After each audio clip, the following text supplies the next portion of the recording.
The Lord is my shepherd, I shall not want. He maketh me to lie down in green pastures. He leadeth me beside the still waters. He restoreth my soul. He leadeth me in the paths of righteousness for his name's sake. Yea, though I walk through the valley of the shadow of death, I will fear no evil, for thou art with me. Thy rod and thy staff, they comfort me. Thou preparest a table before me in the presence of mine enemies. Thou anointest my head with oil, my cup runneth over. Surely goodness and mercy shall continue to follow me all the days of this protracted experience of death, and I will dwell in the house of the most super intelligent power, source, and force of love and creation forever. What's happening? Benson here. 685 miles on the agenda today.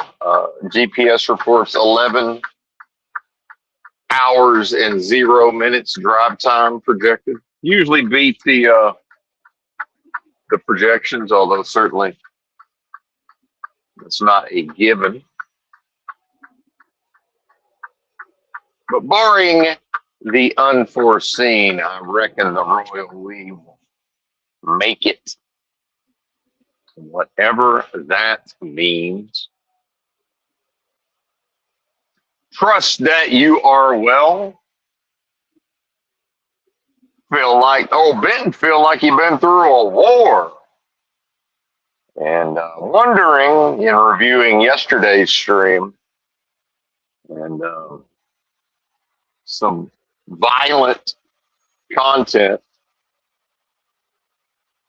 wondering, well, I wonder if that had some sort of effect on how I am feeling in the dead flesh tissues. However, there's also the matter of got to the truck stop after the shift, ending the shift, and realized that it was above freezing for perhaps the first time in about 10 days, maybe longer, wherever I happen to be at any given time. Oh, yes. I've physically been in below freezing temperatures 24 hours a day for about 10 days, maybe longer. Took the opportunity, dropped the trailer, bobtailed up to the fuel island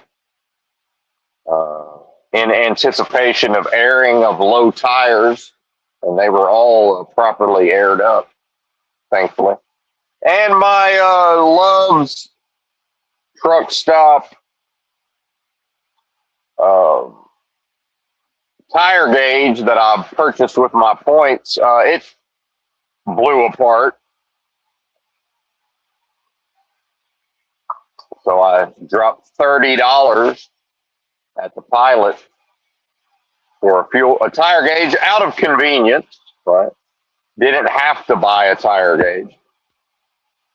It certainly seems to be of much greater quality than the one from Love's.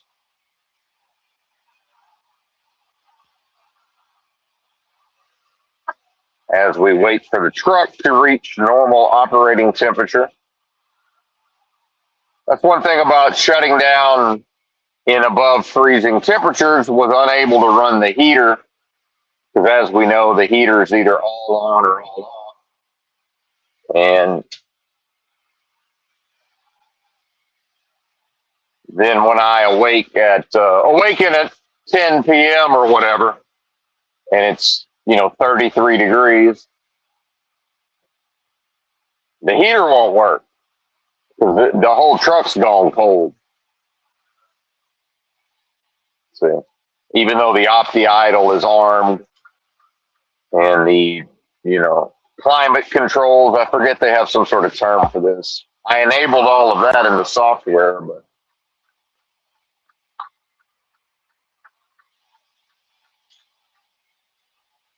it won't kick on, and the battery is so charged up, it doesn't want to start the engine unless I start the engine manually. Meanwhile, I need to check the oil. It's almost time to add oil. In fact, finally went ahead and added most of a jug this morning, just now, tonight, whatever it may be. So yes, I think my own the dead flesh adjusting and experiencing the warmer temperatures is, feel like I've been run over in a way, just sore, man.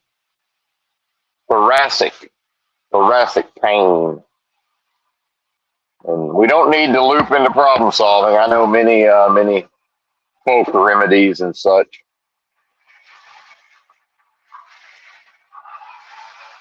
Although, again, the forceful, call to arms in a way, which is not what it was yesterday, but, base department checking in, right? And sort of, in a thought experiment, kind of cutting through the bullshit of problem solving and politics and government and, the job market and people's, finances. And it's just dumb doing. Shitty straight truck driver. Come on, man. I know you can go faster than that. Are you creeping? What are you doing? All right, I was going 68. We're going to go 71 and watch you. I'll look over and he'll be creeped up on us. It's like, all right, buddy, well, why not pass me then? Because I'm now at the maximum speed. He's already speeding up. This is all deliberate. Hey, I got to get away from this fool. He finally figured out he's being an ass and he slowed down. Yeah, you're being an ass, sir. Please knock it off. For no reason, just being an ass.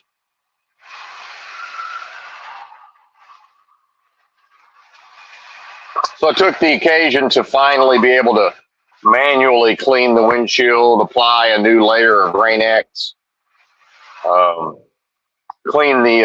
properly clean the mirrors. Although I realized I underestimated how just horribly filthy they were.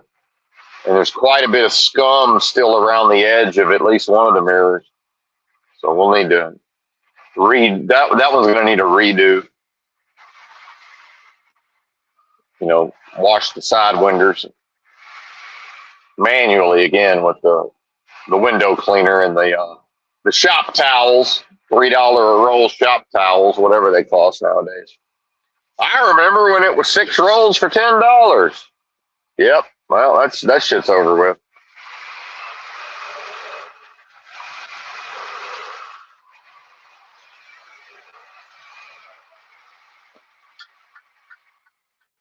Looking at cars again on Craigslist.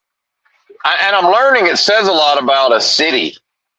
Just go to Craigslist, cars and trucks for sale for, whatever city, Dallas, Houston, Austin, Oklahoma City, Memphis, Indianapolis. I filter by $6,000 maximum price. And I'll leave the dealer ones. At that price, I'll leave the dealer listings. It says a lot about the area. Dallas, I usually find a pretty good selection of vehicles. But some places, Houston and San Antonio, ghetto, not even fabulous, just ghetto, right? It's hard to explain what I mean, but it's the lack of specific car models that I would equate with intelligence, right? As an enjoyer of small cars, well, I won't just buy any fucking small car. Certain models, it's like, yeah, Chevy Spark, and it looks interesting but then the engines blow up by 80,000 miles. Well, okay, that's out. Like maybe a Buick Encore. Guess what? Nobody sells a Buick Encore. Not for $6,000 or less asking price. That and those must be solid fucking vehicles because you can't. Not available. Every once in a while, you'll see one of those, whatever the Chevy version is. I forget what they call that. It's this little SUV looking thing, about the size of my Versa hatchback.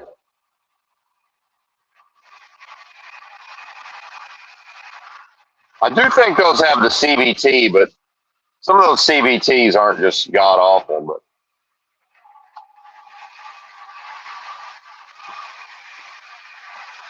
found a Versa, but it's an automatic, and I don't know. You got a 4-speed automatic that are durable, then you got the CVT, which must be avoided at all costs. Now I can see already where everybody on the road's going more or less whatever speed I'm going. It might have hit the road a little too early. It's barely midnight, but that's okay. It'll clear out. We're leaving west side of Columbus, Ohio.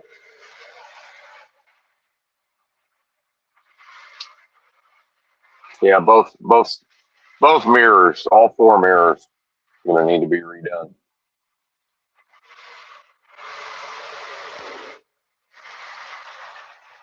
Yeah, this truck is filthy, man. Might have to take her for a bath. Truck and trailer, actually. Which reminds me, I meant to clean off the tail lights on the trailer. Couldn't get to them because of where I was parked. I did manage to clean the headlights, but oh well, it'll be all right.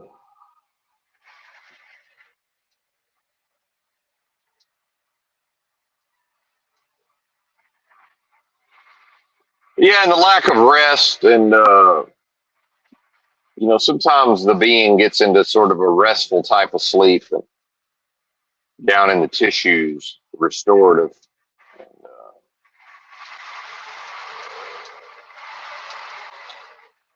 but certainly yesterday's commentary would play a part, I would assume, as some sort of, not necessarily a karmic debt to be paid, but just engaging in such violent, perhaps, language. Oh, did we leave the chat on? We pulled.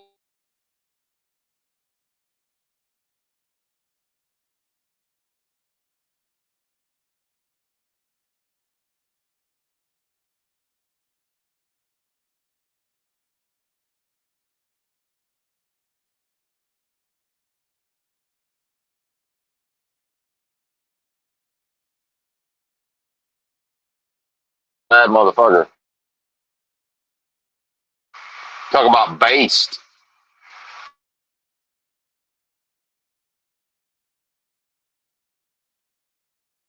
Hayes and ovens. I listen to these old clips, and every once in a while he just goes straight up base department. Oh yeah. But yeah, my apologies. The intention is no live chat. Sometimes I forget to turn it off. One of these days I'll turn it off permanently. But, this is not that day. I think also the caffeine addiction might be intensifying. So do we go ahead and pop a top on some caffeine? I don't know. Maybe we'll sip it if I can find it. Where is it? Where is it? Motherfucker. Everything's lost. You're gonna live in a truck? Everything's lost. Multiple times a day. 139 to Indianapolis. Oh, there it is.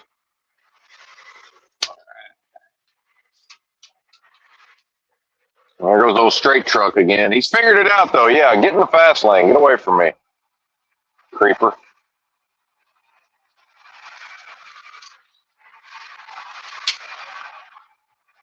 And back to yesterday's example where Benton's in charge and machine gunning turning the politicians and the corporate executives into Swiss cheese. For truck drivers, everybody's got to start out on a proper 18-wheeler tractor trailer for a CDL. So, because a lot of these box truck drivers, they never actually learn how to drive. if you start them out on 18-wheelers, do a year over the road in an 18-wheeler, that'll learn them how to drive. And anybody can drive like a bozo from time to time. That's okay. It's the not knowing how to drive properly that's the problem. So the lack of ability for proper driving. We're not having that. Nope.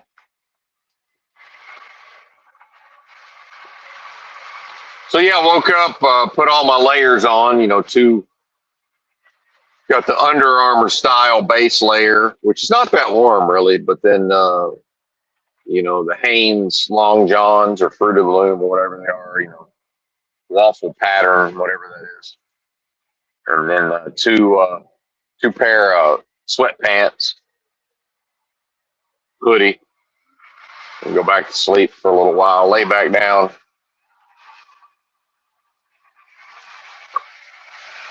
And so this, I think, and I'm not necessarily calling for this, I'm pointing out what society has become. Now in the areas where the winter, it's cold in the winter, that's its own thing, right? That's different. But waking up in a cold ass truck and just dealing with it, and I'm realizing I really need to have ginger tea on hand. That's when I lived outdoors for 2 winters. That was as soon as I would wake up, I would make a hot drink with a ton of ginger in it. Ginger tea and ginger powder and ginger this and ginger that.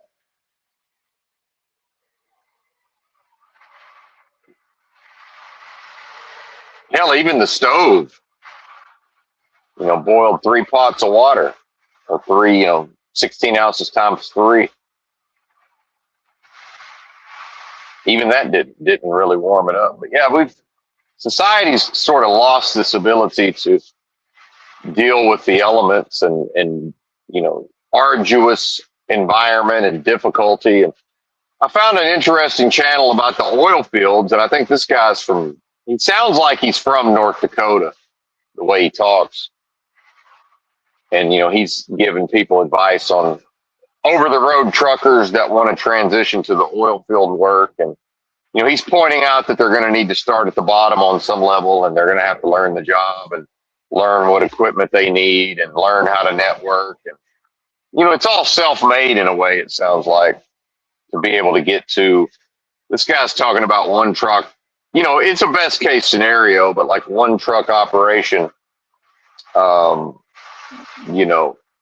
after basically income after all expenses, like 250 to 300,000 a year, which really is not a lot of money. It's really not. My dad made 250,000 in like 1985. So, get out your inflation calculator. And this is not like my dad could beat your dad up, because my dad's a fucking pussy. But yeah, he was a big, strong dude that if he got angry and wanted to start Hulk smashing, could certainly do some damage. But it's fucking puss, right? That's what it is. Sorry, Pops. Well, his fault, not my fault.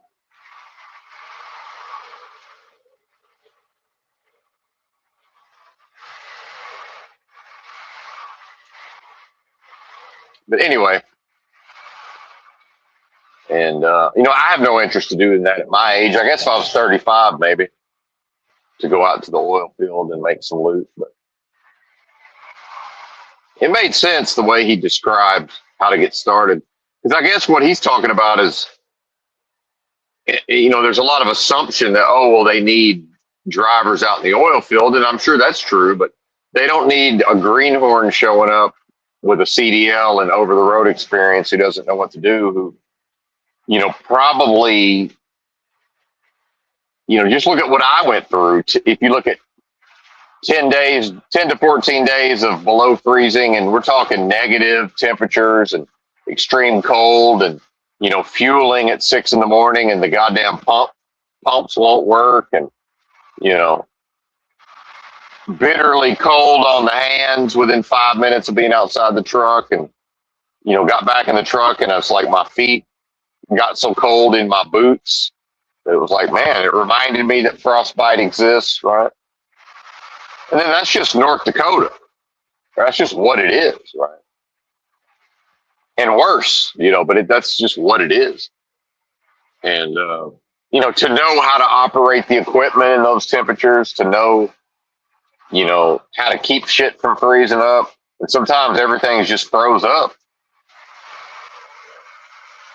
And it is what it is.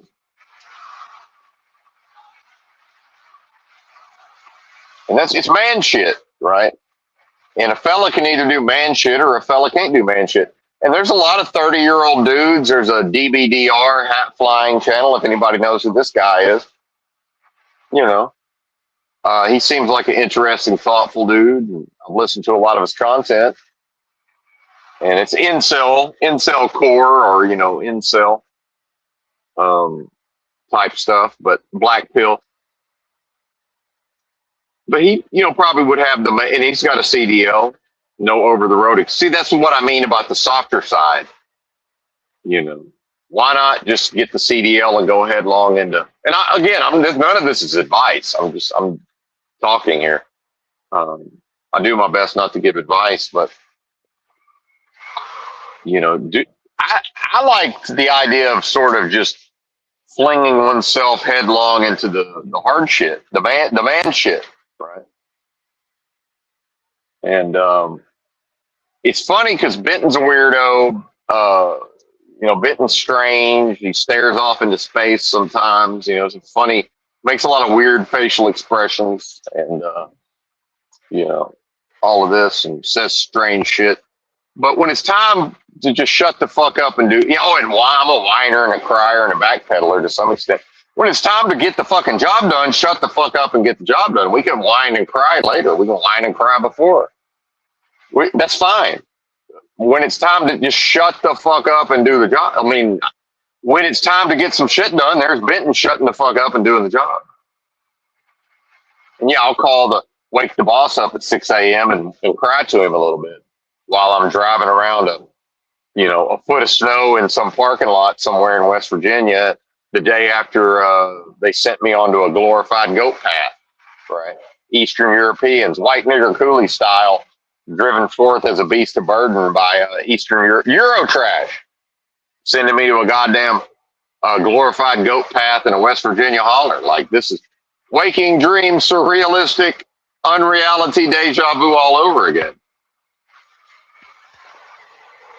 And I'm like, well, I'm either going to get stuck. It's either going to be a tow or it's not, buddy. I'm off-roading in the goddamn foot of snow where y'all sent me day after the goat path. So just thought you might want to know.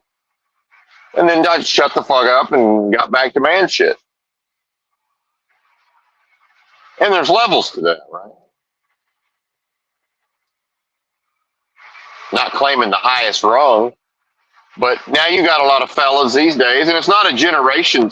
It's not a generation thing. Now each generation is weaker than the last in certain ways, but then stronger in other ways, and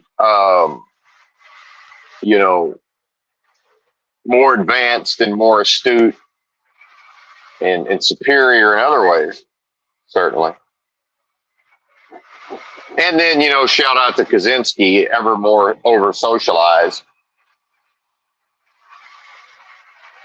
And, Kaczynski drew the line with over socialization, where he talked about that mostly being the left was over socialized. Well, now, since there's really no such thing as conservatism, especially politically, well, everybody's over socialized in this, in America. It's a matter of degree at this point.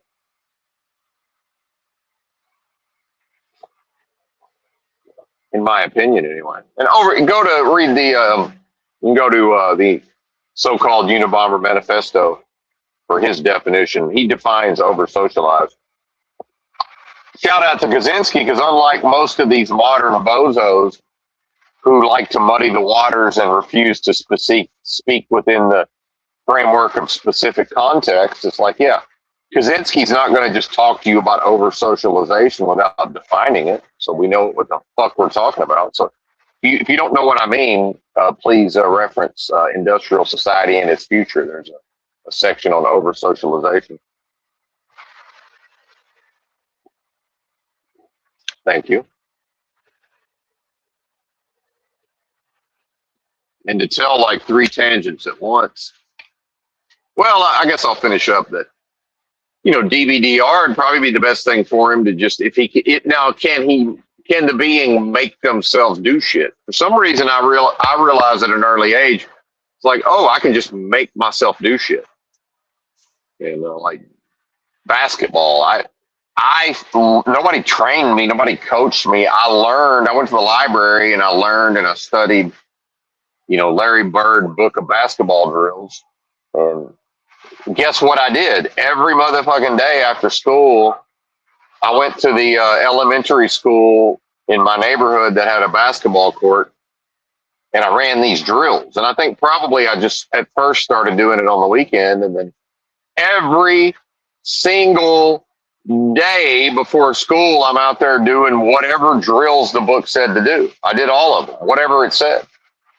Because it was my mind, it was like, well, Larry Bird's one of the best. He wrote a book, or somebody wrote a book, and he put his name on it. And this is when, a person's reputation and their so-called word meant something. And I'm not saying it doesn't now. It's a different thing now. But Larry Bird wasn't putting his fucking name on something. At least now, whether or not he wrote it himself, they probably consulted him on the drills. But every day ran the drills.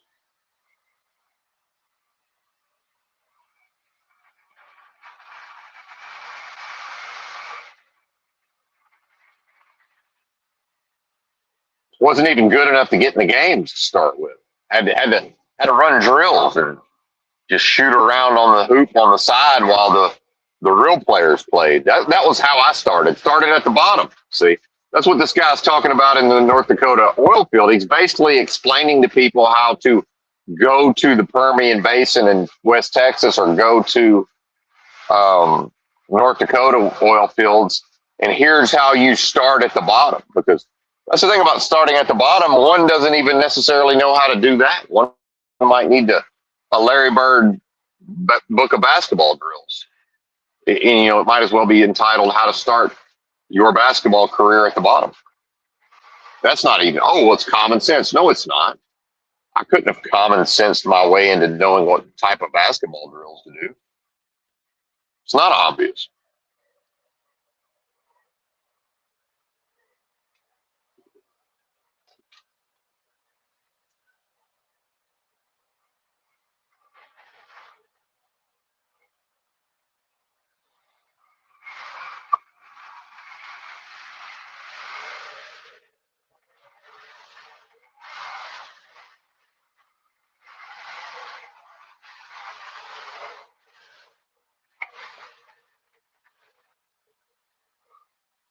And see, the being gets something out of that. It's so this 10 days of below freezing and all of this, I'm not going to say it was a piece of cake, but kind of was, right? When I chose to live outdoors, the very first time my body wanted to shiver, I just decided, well, you can't, I said, I can't live outdoors and go, brrr, it's cold. Because guess what? That's you, partner. That's every day. That's all day, every day. Or at least every morning when I wake up. So I just mentally decided, okay, no shivering. I shit you not. I didn't shiver or shake one fucking time. I still don't. I'm in New England, bebopping around with a country accent and got my layers on, and I never go, it's cold, not once.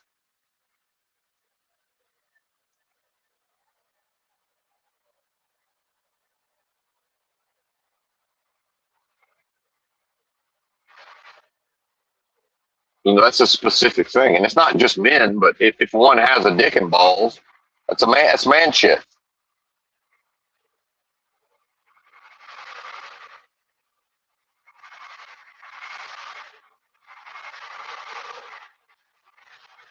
And see, man shit is about as egalitarian as it gets. I can be as, unhygienic. I can be as strange and off-putting as I want. When it's time to shut the fuck up and do man shit, yeah, I might be unskilled fucking labor in a lot of ways, but there's always something needs to be done that, nobody else really wants to do. Hey, okay, I'll just go do that. Cool, man. Now you're on the team on some level. And see, this guy was even talking about, going to North Dakota or West Texas, and if all else, and he's mostly meant North Dakota, if all else fails, get a job at the gas station. Again, this is shit. I've worked in gas stations. I grew up in a gas station. This is shit work, man. And it's a grind. And it ain't easy day in and day out. And like this guy says, there's nothing. I've been to Williston, North Dakota. I spent a week out there. And, there's nothing there. It's, you got the Walmart and you got the fucking gas stations. That's really about it.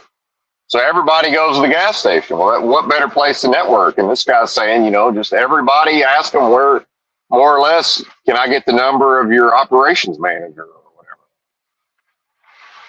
I'm out here. I came out here to do this thing, and I haven't got it. I haven't found my way in yet. So here I am at the gas station, and see people. They respect that because it's like, hey, he's here and he's just going to do whatever. And it's when I famously hitchhiked from Fayetteville, Arkansas, all through the deep South up to Dover, Delaware, and it took my sweet ass time, and it was a really enjoyable trip in a lot of ways. Did I miss my fucking turn already? Motherfucker. Hang on. Let's check the old route. We missing turns? What are we doing? What road are we on here?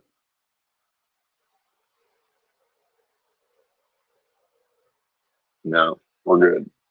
It's trying to give us alternate routes, I think. But anyway, I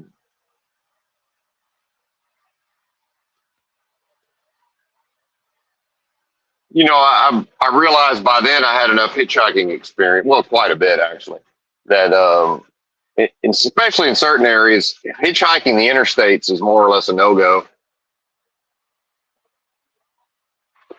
And even if it's a go, it's not the greatest form.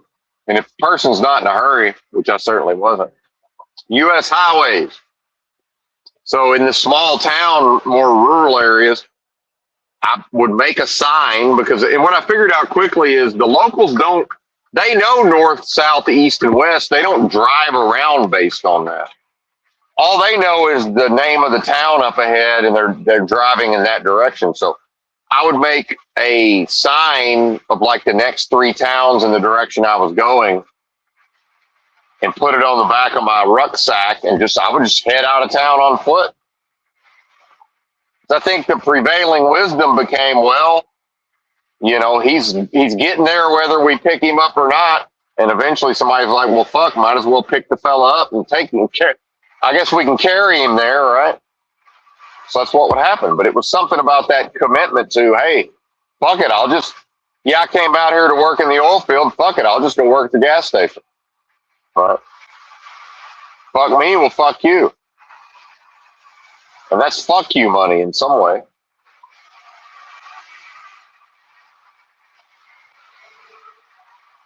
Yeah, go around on the right because people don't know how to use the interstate. Exactly. People, they don't understand the design of the road. It's like, yeah, we're camped out in the center lane. That's fine. I need to pass. So now I'm in the truck's prohibited fast lane. Oh, look at that guy. He's blocking everything up. No, people won't use the lanes properly. I don't have control over that. This guy should have seen me coming up behind and got in the right lane. He won't do that. Why? Because he don't give a fuck, and we don't have a society. See, there is not a society in the way that we think there's a society. But when it comes to an oil field and man shit and you got to get the job done, well, see, that is a society.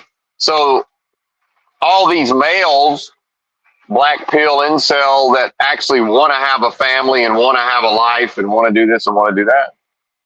Look, society is too soft and weak, and it no longer provides this. It now deprives the young males of this. Well, the young male can always just go to the motherfucking oil field and make themselves tough it out. But can they? Right? Can they show up and just say, well, fuck it, I'll just work at the gas station if all else fails? What was I doing? You know, yeah, I had some decent jobs, but I also worked at the goddamn when the decent jobs fell through, or I fucked them up, or I chose to quit. I went and worked at the goddamn gas station.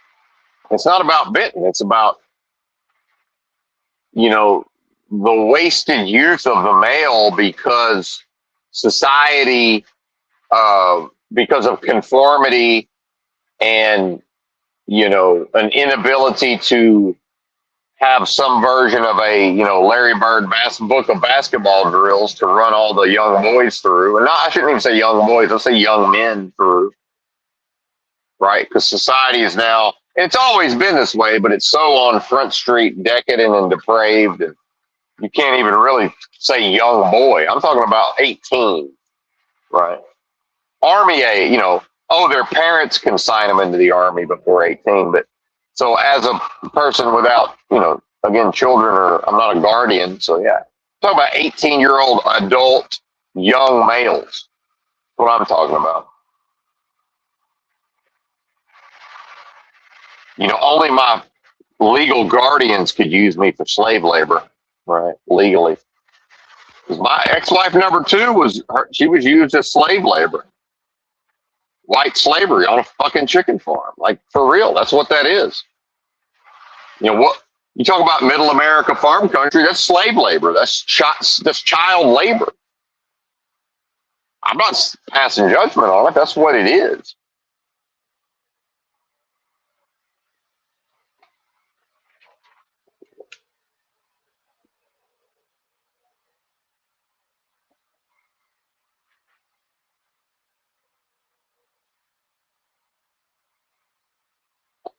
And if I could, you know, and not the DBDR or hat flying channel, and this guy's pretty well known.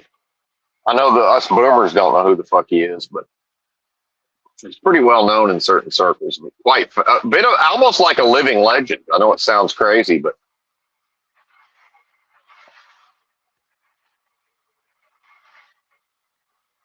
it's like, what if a bullied potential school shooter like became popular with his peers, right?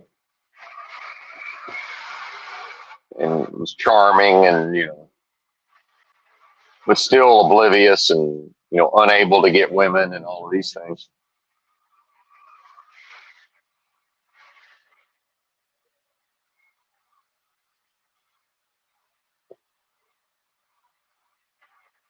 And none of this is for me to solve, but it's interesting to think about. And at what point, you know, will people insist upon it? Because I don't suffer when I'm around a bunch of, you know, Gen Z bozos and they're males and they're not men, and some are, but you know, I don't suffer for that. I just kind of look at them like, all right, well, I'm a thing that you're not, you know.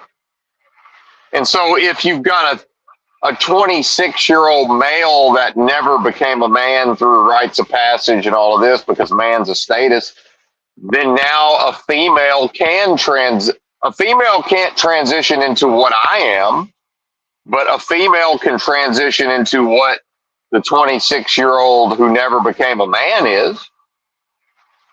They can do that. You know, my niece that I don't really know, who's apparently on testosterone, is some version of a they them. I don't know. Don't care really. I mean, it's just I've always been really open minded socially, especially in those ways. Although still conservative in a lot of ways socially, but you know, quite accepting. Now, some of that the Jehovah's Witnesses would have done to me, certainly. But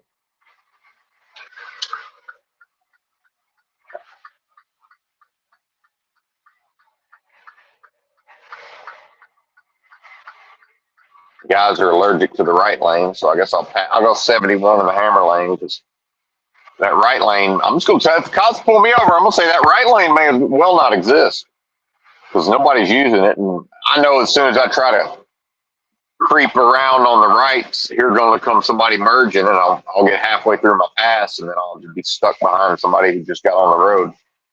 So here I am in the fast lane. Write the ticket, motherfucker.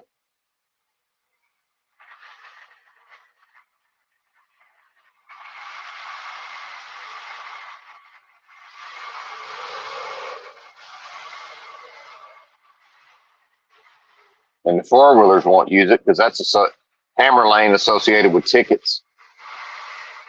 Like, no, did you get the ticket for going 90 in the fast lane, or did you get the ticket for going 90? I don't know. I don't think the hammer lane's the problem. I think it's the going 90 that's not a problem. But when it comes to tickets, like, oh my God, we're going 71. Oh, we're going 68 to 65 in the hammer lane. We're gonna get a ticket? No, probably not.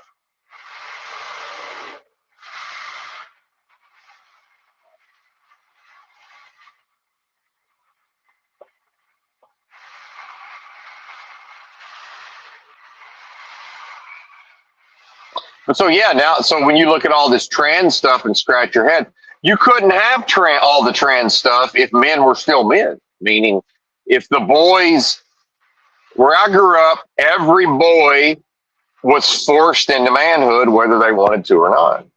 Now, me and my best friend play video games all weekend, every weekend? Of course we did. Some weekends literally didn't go to sleep, just stayed up and played video games. Both nights. Maybe took a nap. Sure. Even my best friend growing up, who turned out he was quite effeminate and obviously had sugar in his tank and ended up being living as a gay man as an adult, still had to become a man. You know, okay, buddy, whatever. You're still forced into manhood. Made to do, certain levels of man shit. No choice. Off you go. Get to it. Whatever that is.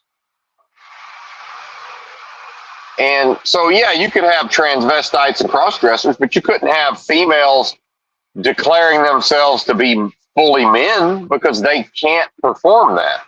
Because they can't be with the men and be accepted on that level. But guess what? Neither can the vast majority of Gen Z, and neither can a lot of the millennials, because they never rose to that. It's a status, see? And that's the primary difference between men and women. A woman's a woman because she has the parts. A man is a status. And other than perhaps abandoning her children, there's nothing a woman can do that will cause her to be viewed as less of a woman. There's all sorts of things a man can do, assuming he has the status of man. So lots of things he can do to be viewed as less of a man. And can, in fact, lose the man card entirely if he doesn't watch out. Coward of the county style.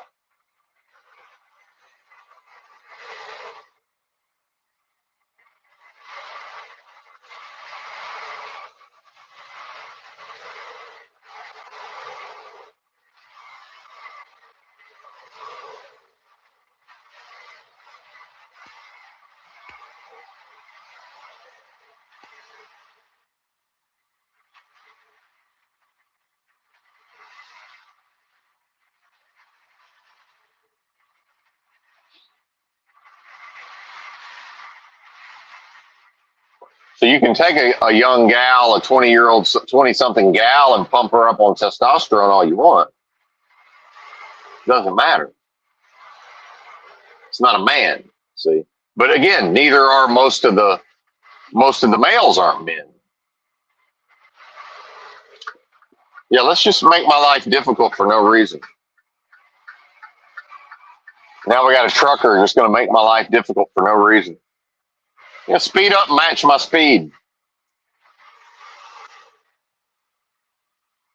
Because you got an ungoverned truck. Yeah, let's do that. Or governed higher than mine. Just be a dick for no reason. That's a great idea. And let me But let's all pretend like we have a society. No, we don't. We're not a proper one. Never have. Never will. Not a possibility.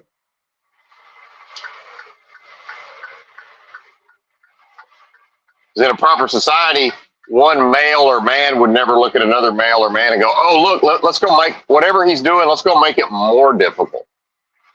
Let's go make it harder what he's doing. Well, that's what this place does. And the beings who are here. Oh, look, that guy, there's a guy doing a thing.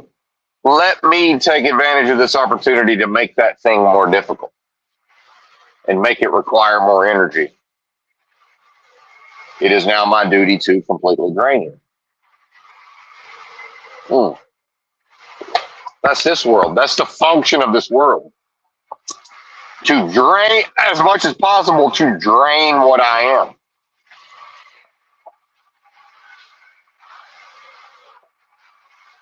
But I want to go back to the automobiles for sale in these various cities. So, Dallas and Austin, I'm more likely to find certain choices that are a little more intelligent. And intelligent meaning, the vehicle's going to cost less money over time. It's going to be more, it's going to have problems because they all do, but it's less prone to certain problems. In the case of the Nissan Versa, it's got the maximal amount of interior space, which is a huge selling point. It's like, oh, look, here's a 2005 Toyota Matrix that somebody took care of, and a dealer's got it, so the price is going to be inflated. But 85,000 mile 2005 Matrix, that's an attractive car, except the interior space it's like an old style design, and it doesn't make good use of the interior space. So it's, oh, look, 99 Honda Civic. Yeah, that's great. When was the last time you were inside of a Honda Civic, a 99 Civic sedan? There's no room in there, right? No, there's no room.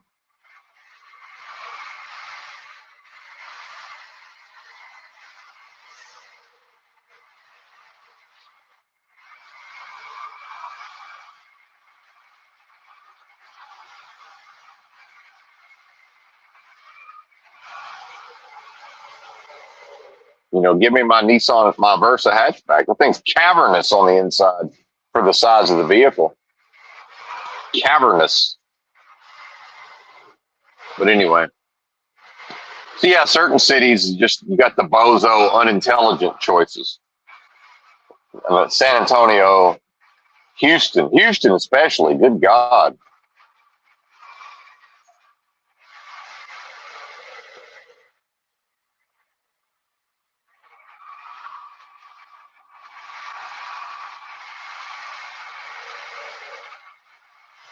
And I don't even want a car, but we'll see. We'll see. Perhaps. I've already driven an hour. Wow. Let me see where we're at. Oh, yeah, we're already ahead of the clock. 10 minutes ahead. 9 minutes, whatever that might be. Goody gumdrops.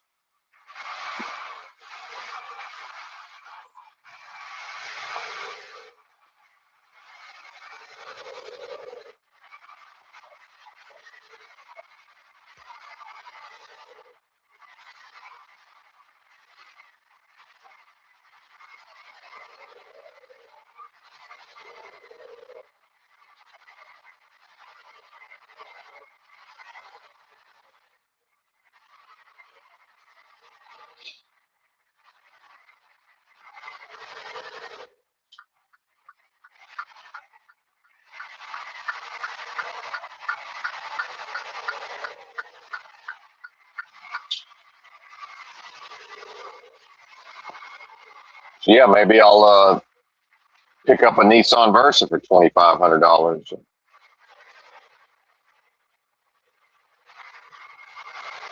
Jew them down to $2,250 maybe, because it's like, well, when were the ball joints replaced? It's like, we don't know. It's like, well, even if they've been replaced, unless they were replaced recently, guess what? They're gonna need to be replaced. So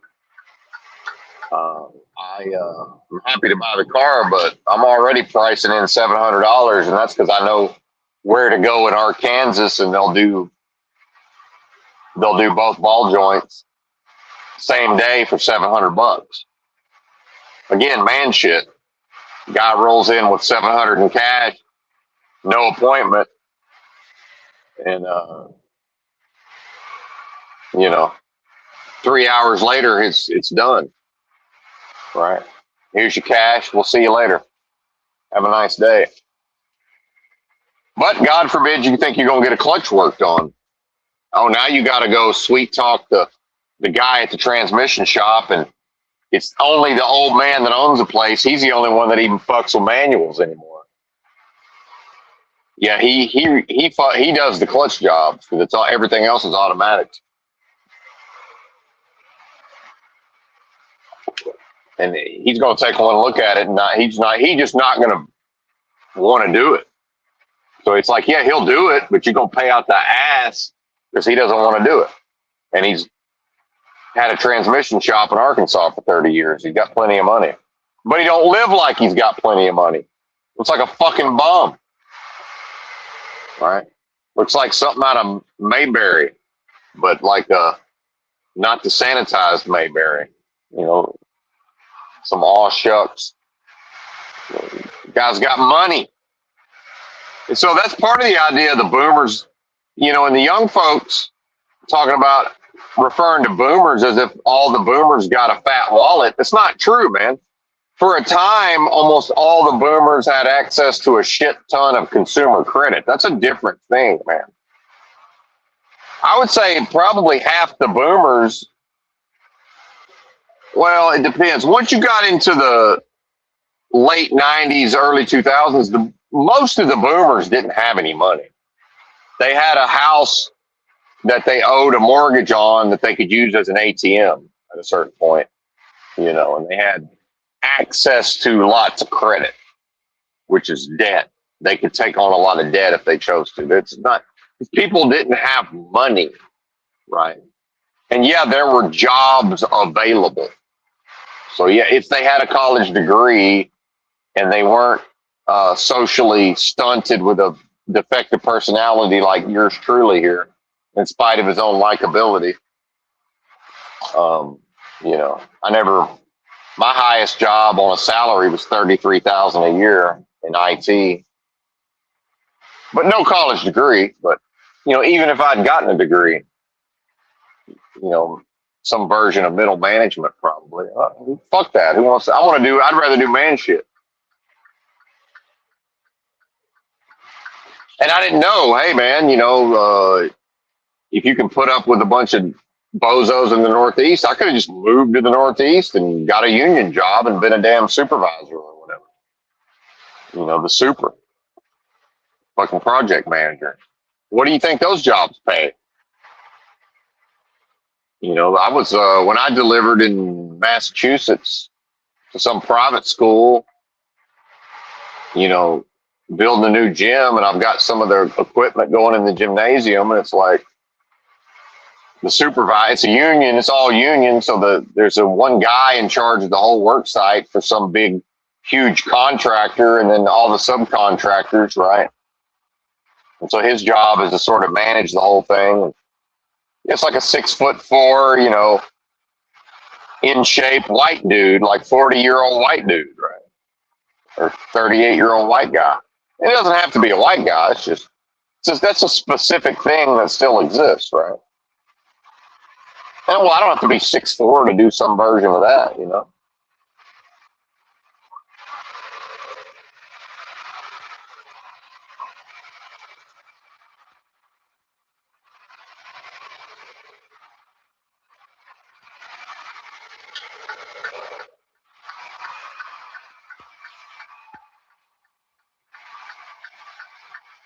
And it's like when I ended up on that goat path in West Virginia, it's like a local man showed up. And since I'm a man, he talked to me like a man. I talked to him like a man. We fucking agreed on a plan within 30 seconds, and we executed the fucking plan. Because I basically was like, he was like, well, here's what it is. And I'm like, all right, well, you're a local, so I'm not, so I'm gonna take your word for it. Because what the fuck would I know? And what are my options? And he's like, well, here's your options. I'm like, all right, well, he offered to help me out and lead me out of there. I was like, all right, let's do it. And he gave me whatever little bit of instructions, and I told him whatever he needed to know. And I basically said, I got this. I'm good at the tight maneuvering, and I know how to keep the fucking trailer out of the ditch, and let's fucking do it. And I'm not, oh, and above all, not scared. It's go time, motherfucker. We're not calling mommy. You know who I didn't have one thought of during all that? Mommy. Mommy never entered my mind for a moment. I never thought about, I wonder what mommy's up to. I've seen what are supposed to be like conservative Southern, probably played high school football, probably had some version of a halfway masculine dad get in trouble, DUI or reckless driving or whatever on one of these cop videos. And, the cops trying to get them to consent to the field sobriety or the this or the that. Well, most of these states now, if you can refuse all of this, but it's like, yeah, you're going to lose your license for a year, and it's worse. Like, well, you're going to lose your license for a year anyway, but now it's actually worse. They've somehow made it worse, and you're still going to get arrested and charged with DUI, right? This one guy was like 23 years old. He wants to call his mommy, so he's in a grown man situation. And the cop, as much as we don't like them and their own lack of emotional control and their own fucking obvious psychological problems, he's like, yo, man.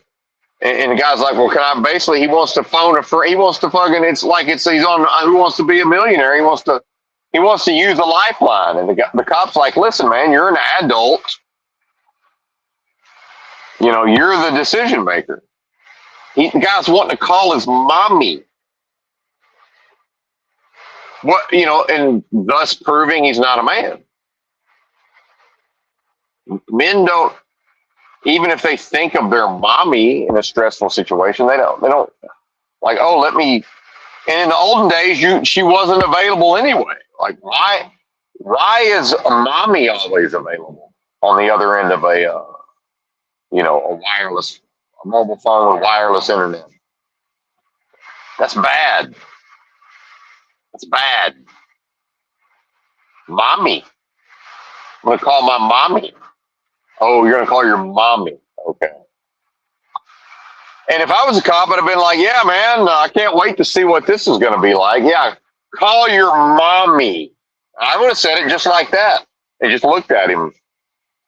And if that don't shame him, and if he still calls his mommy after that, I'm just going to fucking throw my hands up and be like, this is really happening. I guess I'll just wait over here and watch the show. But then, a cop who actually is good at his job, why does that cop have that job? Because he writes a certain number of DUIs and generates a certain amount of money for the municipality. So, the cop really doesn't have the time to just humor this bozo.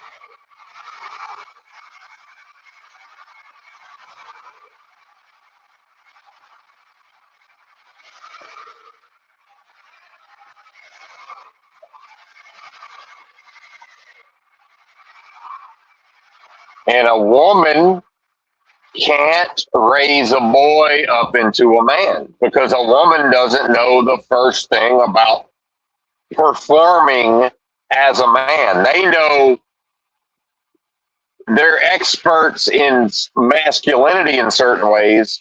They have no idea how to turn something that's not a man into a man. They don't know how to do that. They could try all day, every day. It's not possible. right? I've said it before, I'll say it again.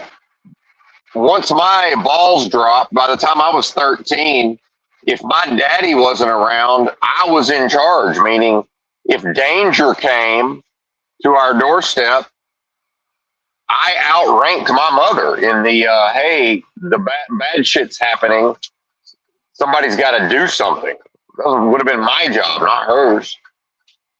So my mommy would have been right there, and I wouldn't have been consulting her and have been like, hey, the bad people are here. I got to go deal with it.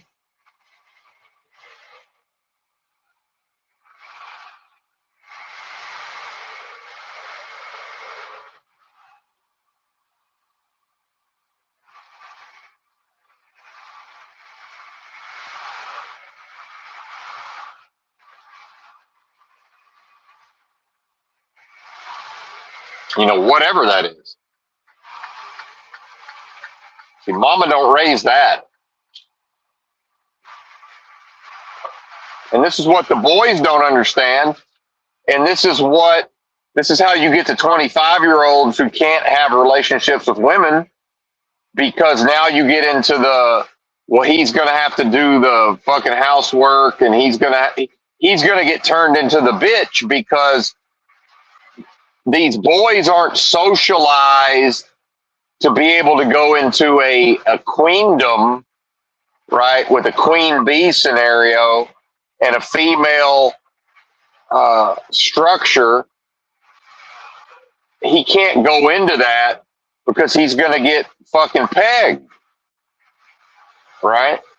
It's peg or be pegged, man.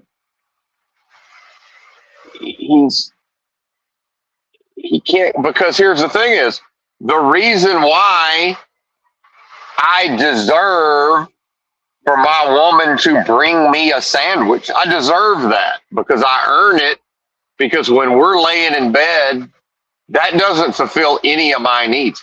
That's her needs. That's her reward, is she gets to lay into bed with me.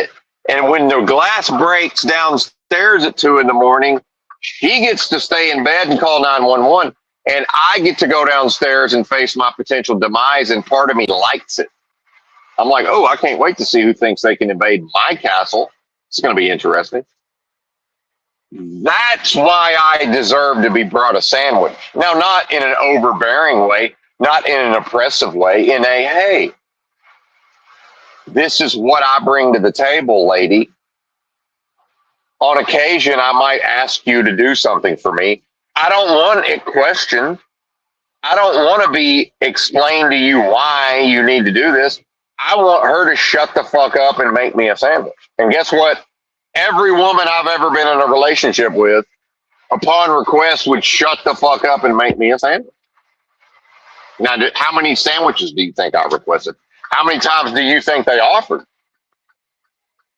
Hey, do you need anything? Most of the time, in typical man fashion, no, I'm good. I don't need anything.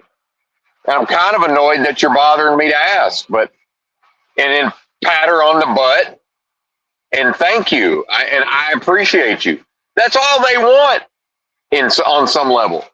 And, when it was Mad Men, 50s into the 60s, and the women worked in the, now it's women in the workplace, but they're feminine, they're secretaries, most of them.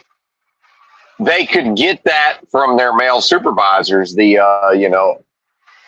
coffee, Mr. Jenkins or whatever. And it's like, no, he's all being grumpy and he's, stressed out. But even he will probably remember to give her pat on the butt and smell her fucking perfume and lean in and smell her perfume and, do some version of that's lovely. And that's really, that's kind of all she needs. It's not, but it kind of is in a way. Why has this all been overcomplicated? Right.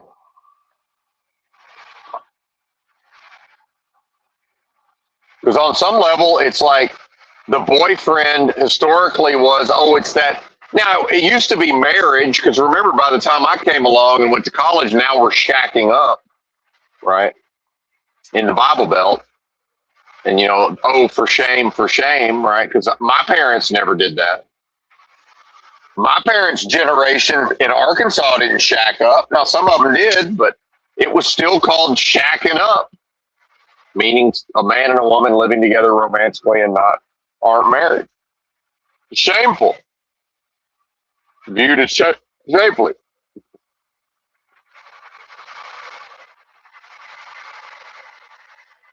Well, a society like that it turns the boys into men. That's what it does. They have no choice. It's not up to them. So I feel bad for Gen Z and younger millennials because I very well may have remained in an extended adolescence, boyhood, Peter Pan if I had been allowed to. Now, probably not, but it's a chance. And I've said it before, a grown man couldn't play video games and have a woman. He just couldn't do it. Now, yeah, eventually I had a PS2 and there was some level of gaming going on. What I mean was it couldn't be like a major part of it just wasn't allowed to be a major part of my identity. Now, at a certain point, society changed and it became okay, I guess.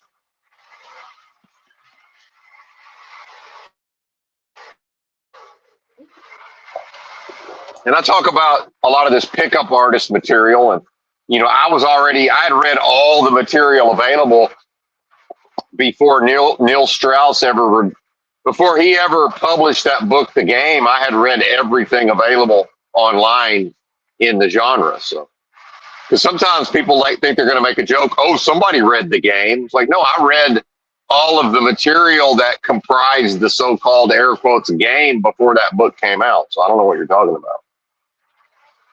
Like, yeah, no. Which really they're posers and they're making jokes based on the notion that, well, Benton would have to be a poser. Well, no, that's you, buddy. They are posers and they're projecting their own poserdom onto me. Like, yeah. Benton's been a lot of things, never been a poser. Sorry, not a single day as a poser.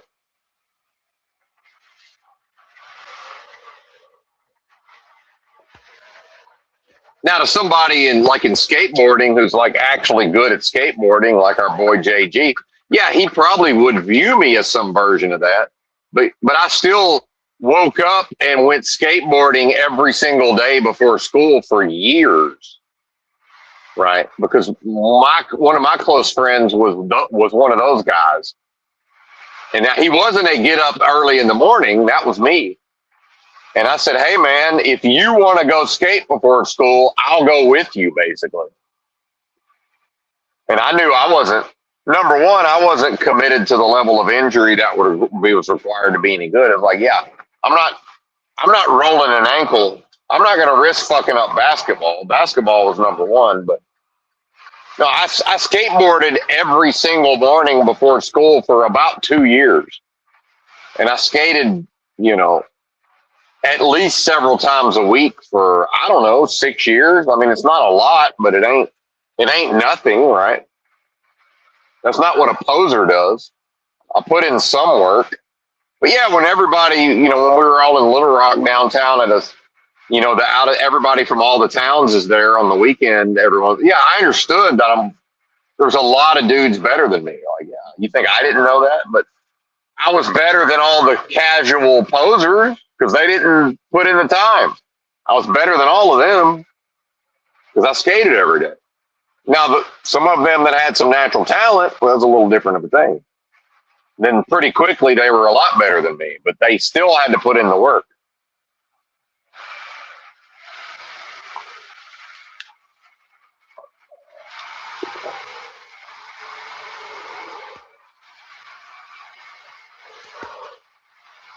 So I remember we had out of my friend Roger, who was like a natural gymnast, and he wasn't even really into skating, but he skated for a couple of months and really, devoted himself to it. And you could tell he had the most natural talent of any of us. So now he's better than me forever just because he did it long enough. It's like, yeah, okay, I accept that. Hell, he was almost as good as my friend who was, basically devoted to, He's pretty much as good as that guy. It's like, what is this? There's levels to this, man. There's levels to everything.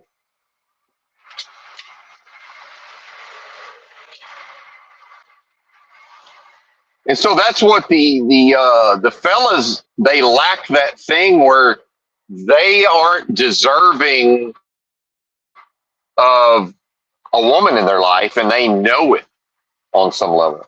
So, and it's not a high bar to cross. It's as simple as, again, asleep in bed, and she knows that whatever occurs, he's going to go handle it. And he's not going to consult her. He's not going to freak out. He's not going to lose his shit. He's going to go deal with it. Now, yeah, I will lose my shit when it costs nothing to lose my shit, when there's no drop. Yeah, I will whine and cry. Sure. Not when it's motherfucking go time. When it's go time, we're not having thoughts of mommy. It's just like, hey, my orders better be followed too. That's part of it. It's a direct order, bitch. Can you take order?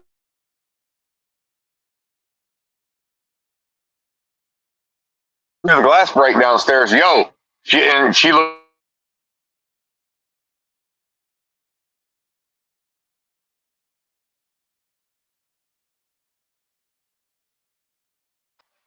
And whatever they tell you, did you follow my instructions? Where are you going? Or where do you think I'm going? And then now she wants to. Now she's worried about me. I say, I got this. Do what I told you. And all she's gonna see is my back going through the door. Now, if she's the type to second guess or follow behind me to try to see that can't be my woman, because now she don't trust me. Oh, now mommy's gonna creep behind me and see if I'm doing my no, bitch. You stay here. And remember, bitch is a term of endearment. It's not demeaning. No, that's my bitch. And if somebody thinks they're going to do something to my bitch, they got to come through me. It's prison rules, Jack. She's holding my pocket. Meaning you think you're going to do something to that. You're going to do something to her. You got to come through me, partner.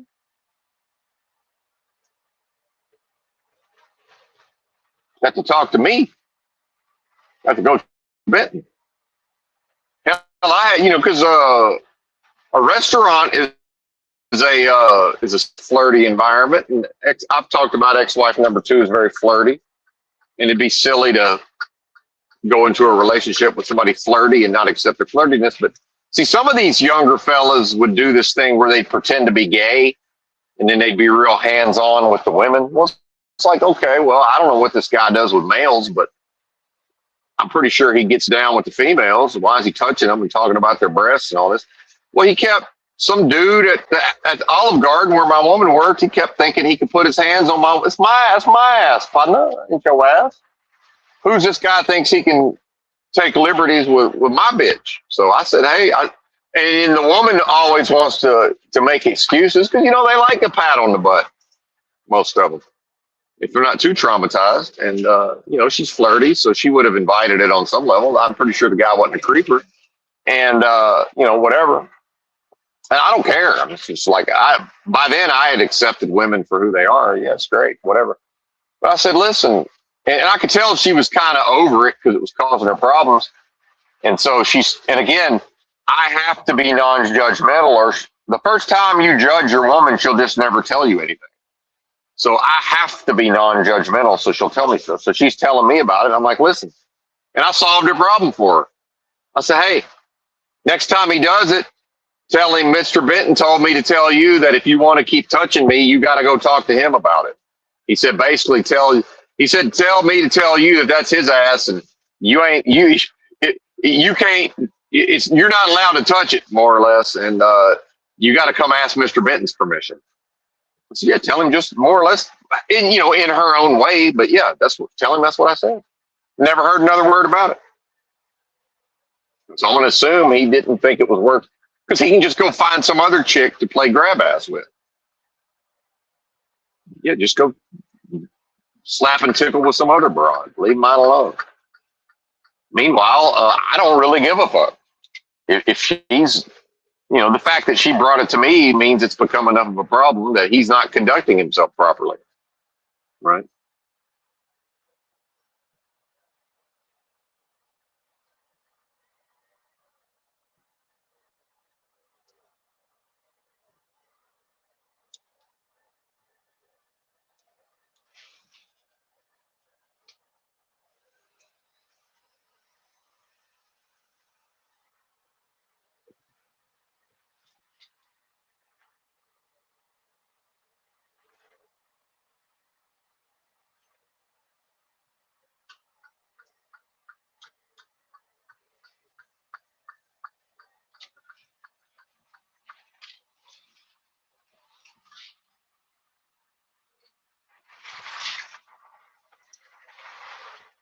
Oh, and part of that asking for things is if I ask her to make a sandwich and she's not into it and she says no, okay, that's fine. You don't have to make me a sandwich. But if I ask 3 times in a row and there's no sandwich, well, that's probably not going to be my woman for much longer. I don't have to come home to this woman. I don't have to come home to any woman. See? But I don't trip. It's not this, oh, she didn't make me a sandwich, now I'm mad and blah, blah, blah. But no, if she says no, that's completely fine. I don't give a fuck. I'll go make my own goddamn sandwich.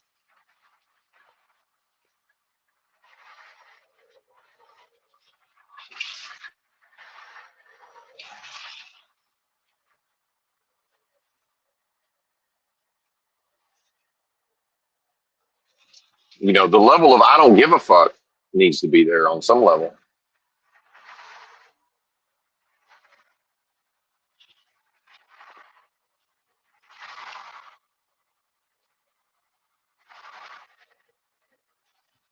And I'll still pat her on the butt and lean in and smell her neck or whatever the fuck she needs me to do while she's washing dishes.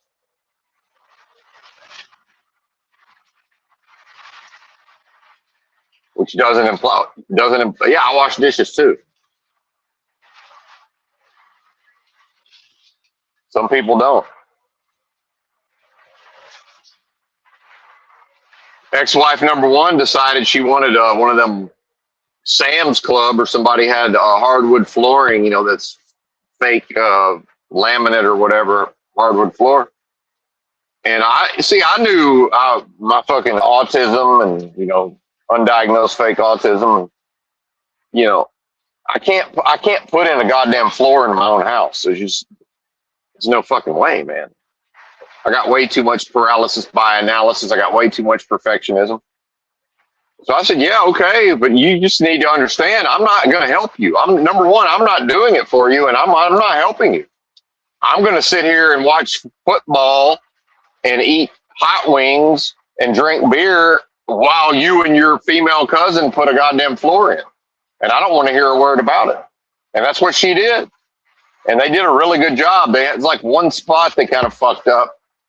And then none of us could really figure out the baseboard situation. But yeah, the actual floor, she did a really good job. And I know there was like the trim, kind of the transition from the kitchen to the hardwood. That never really got dealt with properly. But the floor itself, they somebody loaned them a saw, whatever kind of saw that is, and her and her little cousin, who is a bombshell 9+. Oh my God. So yeah, I just basically watched the show. Like, all right, this is fine with me. But it was made clear from the moment I said, I'm not helping. I don't want to hear it. Don't ask me anything. I don't fucking know. You're on your own. Do it. But I'm not helping. Now I said, I will save it. We will save up the money and we will hire it done. No, she didn't want to do that. And her culture is we're not, unless we're rich, we're not paying somebody to do so. She would rather spend the $1,500 or whatever we would have paid somebody. She's just looking at the cost of materials, and her and her cousin are going to do it. So it's fine. Leave me out of it. Don't ask me. Don't look at me. If you need grunt work, Hey, go pick that up and bring that over here. Sure, I don't. Fine, whatever. You don't get my brain. Furthermore, I know by the time this is over with, you're gonna know way more about putting the floor in than I'll ever know. So don't fucking ask me. And she didn't, and that they did fine.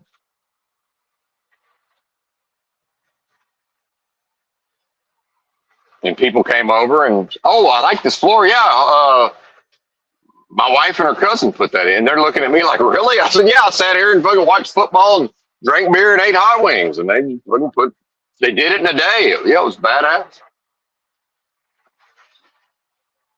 Hell yeah, rock on, chicks. Girls rock, motherfucker. 'Cause I grew up with strong women, and I never had this idea that women couldn't do shit. Two women tell me they want to buy some flooring and put in a goddamn floor. Why would I question that? Okay, I'm not saving your ass if you fuck it up. So, and also not even saying it that way. It's like, well, I hope you realize you don't have the type of husband that can bail your ass out and put a floor in willy nilly. You didn't marry that guy, so I don't know what to tell you. You guy who's making love to his three custom computers all weekend on some level. You got that guy who's also athletic and good at sports and shit, and somewhat funny and charming. Arguable. You didn't get the I can build some shit husband. He may or may not be able to fix your car. It just depends on what's wrong with it.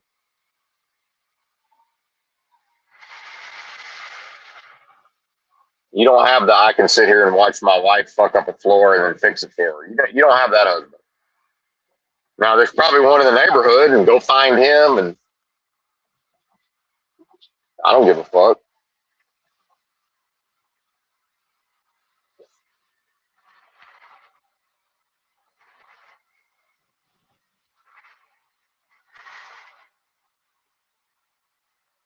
And then, part of being a man around women and accepting them for who they are is I don't know what they're doing to motivate men at times. If some guy just does something for my chick, it's like, I have no idea what, I don't know how she's motivating this guy. Maybe he just offered. I don't fucking know. So maybe she did blow him. I don't just, here's the thing is, can you figure out how to make sure I never find out about it? I'm very intuitive, right? Can you, now I'm not saying to blow him or don't blow him. I'm saying if you do blow him, you better know how to make sure I don't find out. And I'm very intuitive, and so I can certainly read the signs and put the puzzle together. So I don't know if she knows how to blow him and make sure I don't find. Why would I care? I mean, seriously, why would I care? It's not an invitation. It's I don't want to know, and it's also I don't have control over that. I don't know what she's doing when I'm not around, and vice versa. How the fuck would I know what she's doing when I'm not around? But she also doesn't know what I'm doing when she's not around.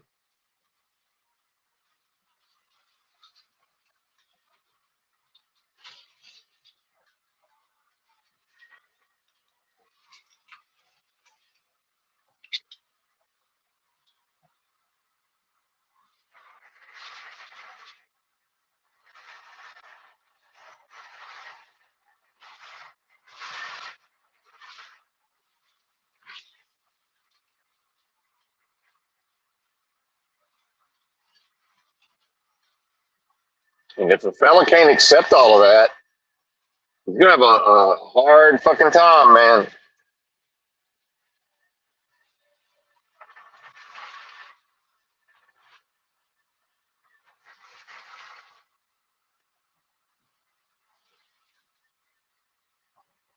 Especially nowadays when they all think they got to have a looker.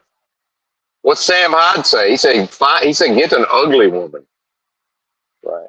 Which I don't think that's really what he means. I think he means a woman who's not necessarily a stunner, who's who the man is attracted to. I'm attracted to lots of women that aren't good looking. I mean, yeah, sure, but If I'm attracted to her, that's all. Why would I care about anything beyond that? See, you want to talk about that's gay. It really is. It's gay to give a fuck about. You have to have a woman of a certain standard of prettiness. Now, some guys are just always going to get those type of women. That's fine, but with me, it could go either way. It's like, yeah, sometimes I get, in the case of ex-wife number two, quite beautiful in the face. Meanwhile, they've all the women I've dated have been. My high school girlfriend, she just was unfortunate. Her features, her complexion and stuff. She was borderline, I guess. Yeah, I don't think I could call her pretty. But at that time, anyway, I don't even want to get into it. But I've talked about her, the rest of her before.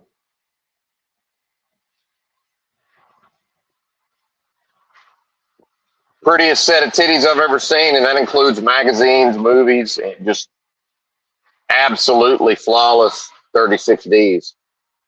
Just flawless. Unfucking believable. Unmatched. 36, 24, 36.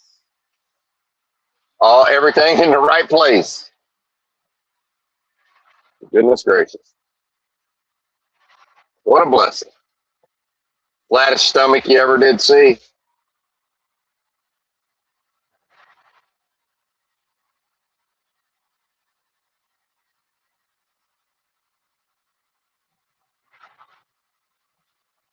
No hint of a muffin top. And this is before the booty blaster. This is before all the women had to get on the booty blaster. You know,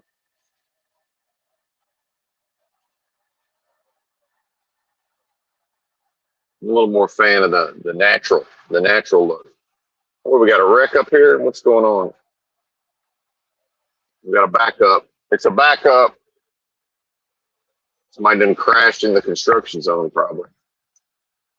Yeah, we got blue lights up there. Blue lights appear to be in the. I can't tell what lane they're in. I don't know what lane to be in. Usually I move right no matter what. Let's see. I'm trying to get the. Yeah.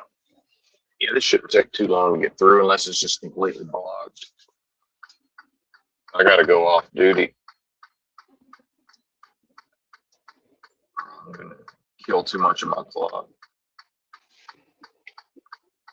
I don't like to do this, but it's technically not correct. But I'm going to clock to sit here for 10 minutes, 20 minutes, whatever it's going to be. Now, the more bozos rush up in the left lane, the more it's going to take, the longer it's going to take. In fact, I might just block the left lane, although I don't really want to risk it on there. Somebody's behind me.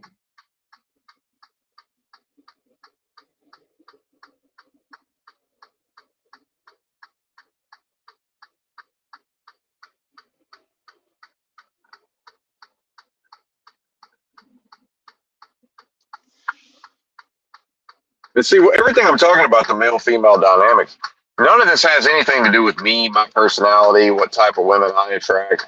It's every male's, it's them figuring out their own version of whatever that is.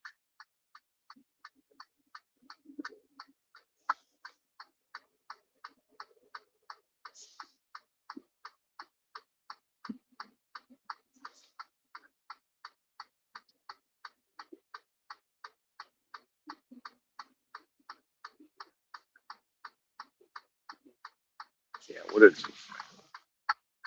Did this just happen?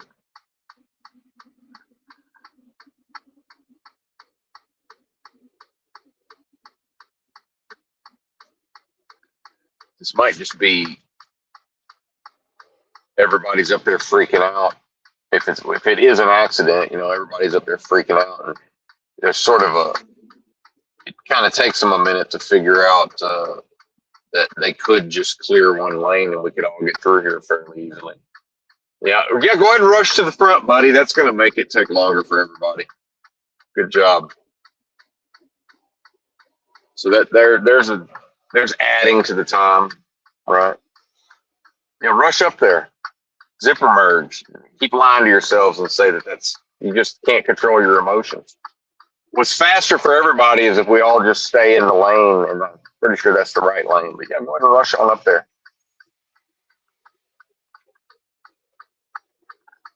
Or maybe we all need to get in the left lane. I don't know, but nobody's going past me. I can tell you that. So this thing figures it out. See, all it takes, and I've noticed in a lot of situations, all you need is one person like me who will just do the right thing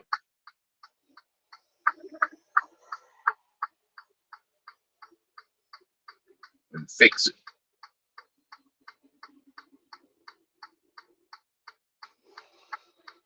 Because everybody's emotions, they're emotionally driven, and their emotions take over. So, we got to push to the front. Because why? Because you don't want to be wait. Look, yeah, we're all here waiting. So what? There's nothing we can really do about it. Except what I'm going to do is I'm not going to let anybody else push to the front. Like 3 trucks got through, which is fine, but no more. And I'm almost certain it's going to be the right lane that's going to be the lane to be in. But I don't know that for a fact. Or who knows? I don't know. I shouldn't even say that.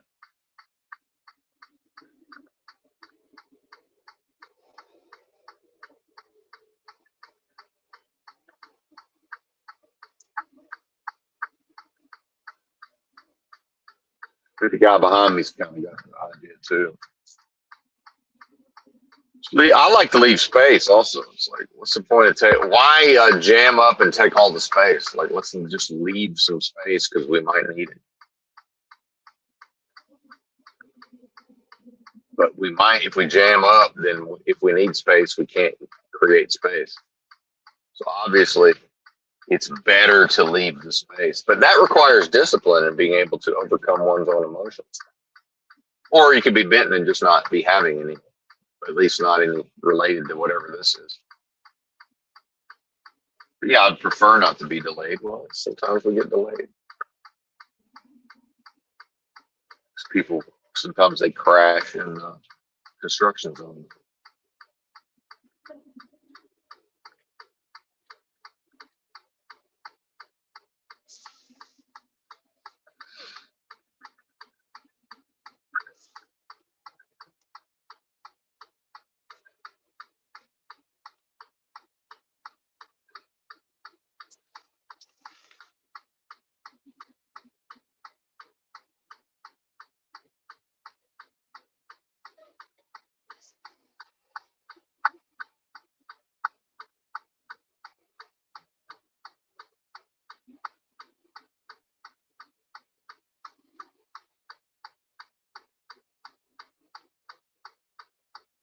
Fun, fun, fun.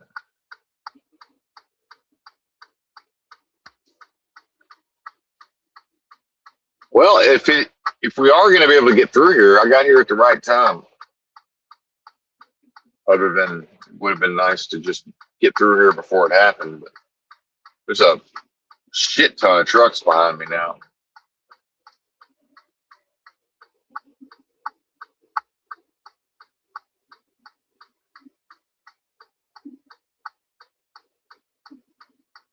What I'm gonna do is, if this guy beside me, he seems to understand what we're doing, we're just gonna slow roll it side by side, and then to let whatever's up front of us clear up.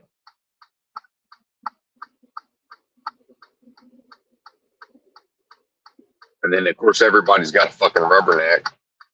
That's half the problem between the rushing to the front and oh my god, we gotta bug our eyes out and stare at whatever's, if it's a bad wreck, and have some emotions. It's like, yeah, that's a wreck, that sucks. I just look over, whatever I see is what I see, and then I keep it fucking moving. Or sometimes it's so bad, it's like, yeah, maybe I don't want to see some bad ones out here, that's for sure. Oh yeah.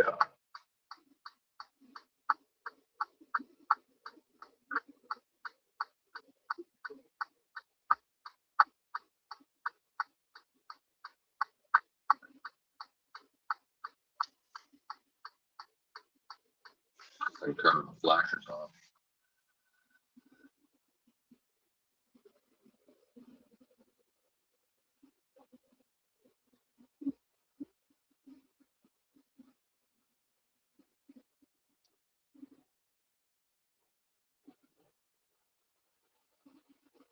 Sometimes they do construction out here also, and they close the whole fucking road for a period of time. This could be that also. I've run into that before, where you just here for like 30 minutes while they do whatever they got to do.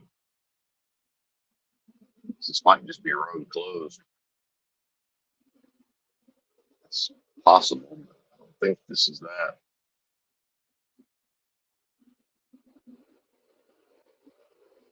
Am I in the wrong lane? I still don't know.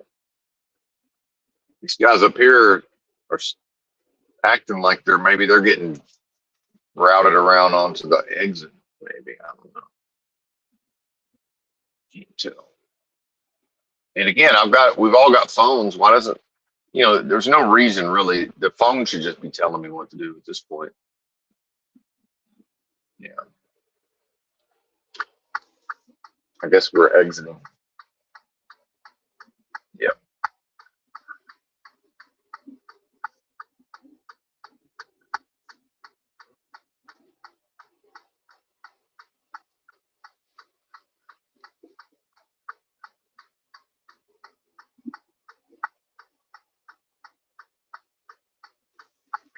Yeah. Road's closed.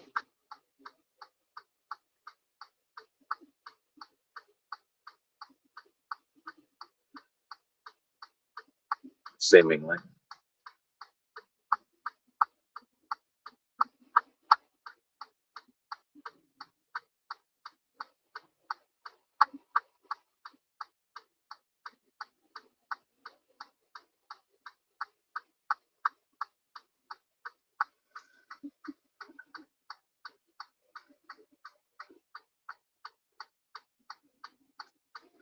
See, this is everybody's trying to see what the fuck's going on instead of driving. At this point, is there a light up there? Like, what are we waiting on? It's 2 in the morning. Yeah, the road's closed. There's nothing to see, guys. Can we get the fuck out of here, please?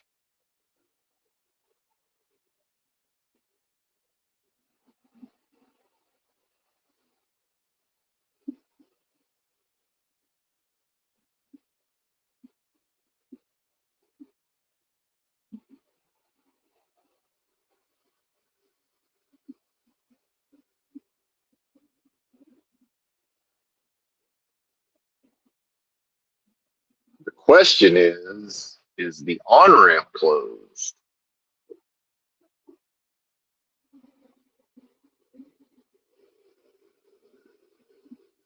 Is that why we're going so slow? Nobody knows where to go. Could be.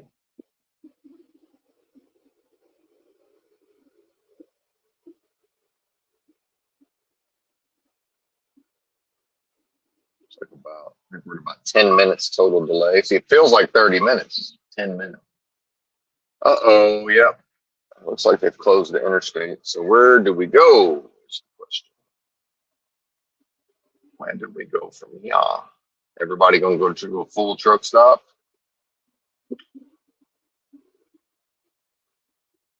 Let's do avoid area. Attempt to avoid area. And see if the GPS has any idea somewhere to go.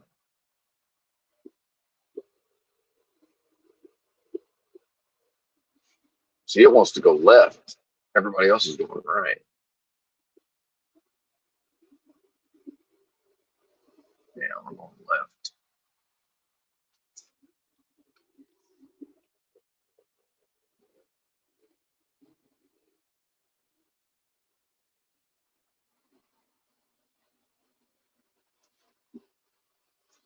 closed due to road construction. What?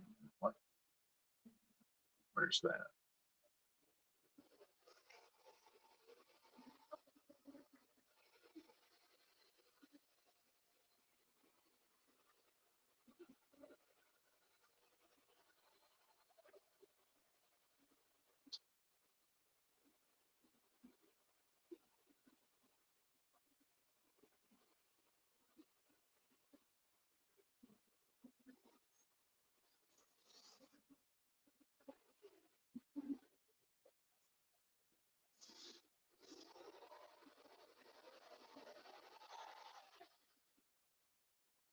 Well, this might be enough to. This is going to knock us off our schedule to some extent.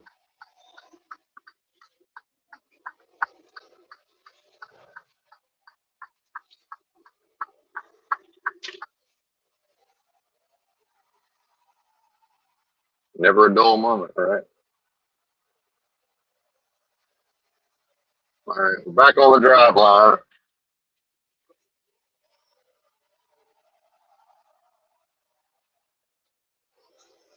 Let me see if Google Maps knows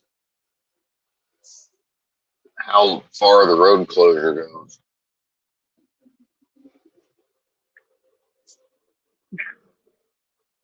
It doesn't even know the road's closed.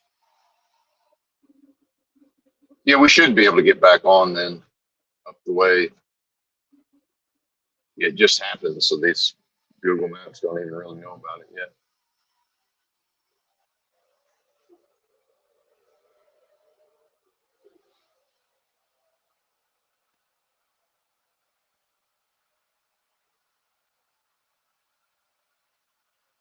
Well, it's like an adventure, right? Off into the unknown.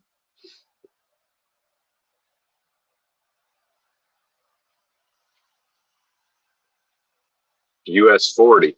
Where did they go? They took a right to, yeah, see a state. They're on a state highway, it looks like. I'm on a US highway. This has got to be better. That's sort of the power of, if some people don't know. Part of the reason I pay, like $17 a month for this app on my phone, I just dropped a little waypoint onto the interstate that's now closed, and I clicked attempt to avoid area, so it routes me around. So it's going to send me a few miles up the road and then back onto the interstate. As long as the interstate's open, I'll be right back on the interstate up the road.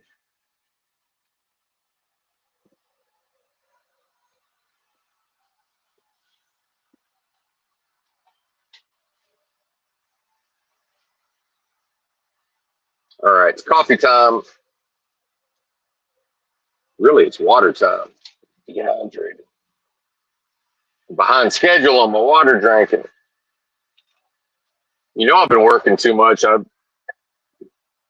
Usually when I wake up, I can have enough time to work in a couple of liters of water into my schedule.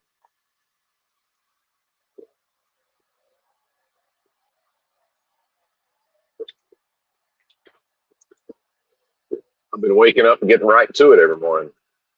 That ain't cool.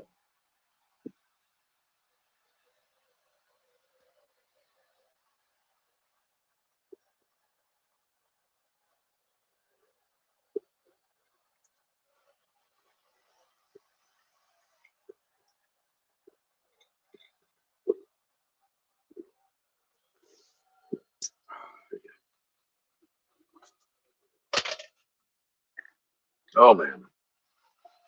Excuse me.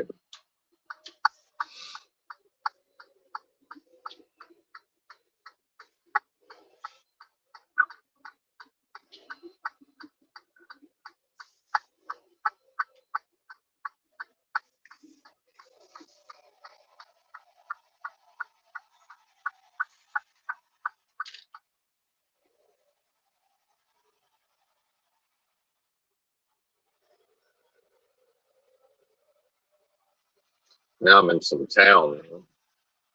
30 miles an hour. We're just going 35.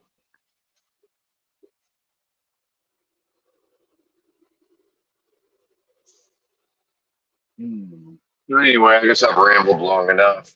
Bye.